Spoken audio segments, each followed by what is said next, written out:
حالا همه میفهمن ترکه.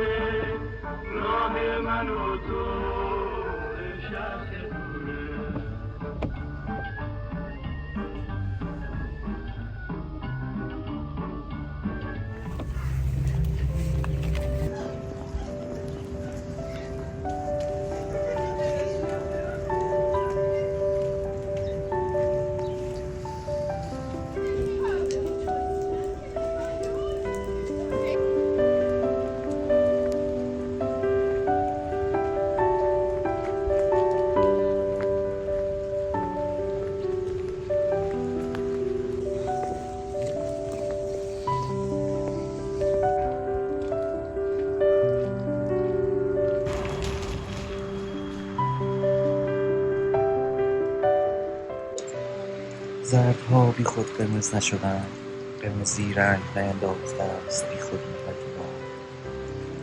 صبح پیدا شده از آن طرف کوه عزاکوه، اما بازنا پیدا نیست. گرته روشنی مرده قلب این همه کارش آشوب بر سر شیشه هر پنجره می‌ماند.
حالا اون یکی دست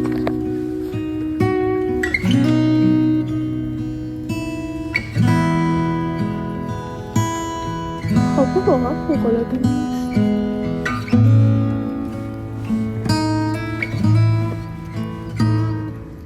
دیرین دین، دیرین دین، دیرین دین.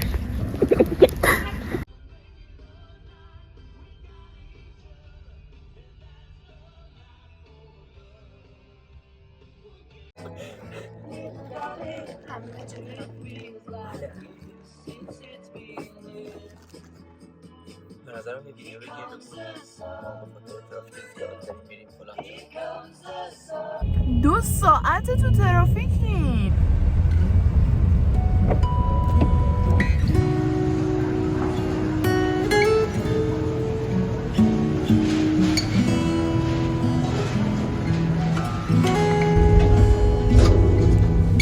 فکر این دست منه و هی جیران که دستم چرا توی دوربینه.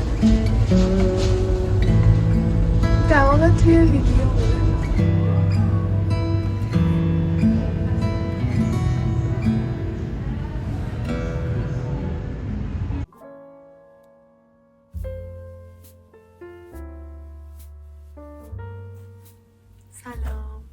بچه ها الان میشه فردای بلاگی که دیدید و من دیشب ساعت 8 رسیدم خونه بعد از 5 ساعت ترافیک و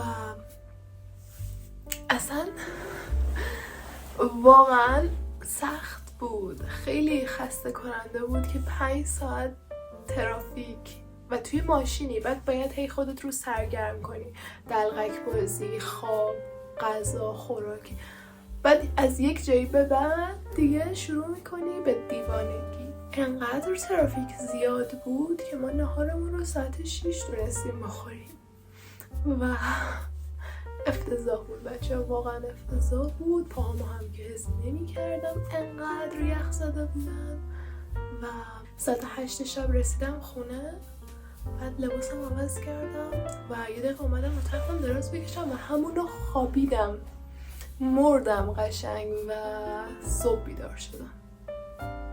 صبح ساعت 10 بیدار شدم و اصلا باورم نمیشد، یعنی بیشتر از 12 ساعت خوابیده بودم، 14 ساعت خوابیده بودم و خیلی حال داد، راستش خیلی حال داد، ولی فکر کنم خیلی جالب نبود که 14 ساعت خوابیدم، ولی خیلی حال داد، پس خیلی هم جالب بود، چرا که نه واقعا. همین، مرسی که ویدیومو دیدید و لایک و سابسکرایب و کامنت و زنگوله و شیر و همینا یادتون نره. میبینمتون